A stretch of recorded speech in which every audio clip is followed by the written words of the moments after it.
ఇప్పుడే లోకేష్ గారు చెప్పారు, మీకు భవిష్యత్తులో ప్రతి సంవత్సరం డిఎస్సి ఉంటుంది, మీరు ఎప్పటికప్పుడు ప్రిపేర్ కండి. ఎన్ని వేకెన్సీలు వస్తే ఏ శాఖ అయినా కొంత నిర్లక్ష్యం చేస్తాం, కానీ విద్యాశాఖను మాత్రం నిర్లక్ష్యం చేయమని మరొక్కసారి మీ అందరికి హామీ ఇస్తున్నాం.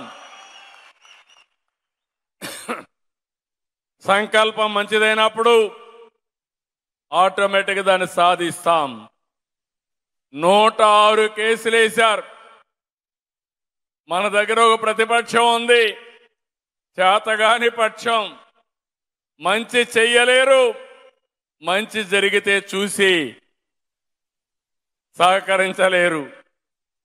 ఈ 106 కేసులు వేశారంటే ఈ కేసులు ప్రైవేట్ వాళ్ళు వేసిన కేసులు కాదు, రాజకీయ ప్రయోజనాల కోసం వేశారు. అయితే ఎప్పటికప్పుడు శ్రద్ధ పెట్టి మొత్తం కూడా ఒక్క కేసు కూడా నిలవకుండా సుజావుగా డిఎస్సి నిర్వహించిన మిమ్మల్ని మనస్ఫూర్తిగా అభినందిస్తున్నాం.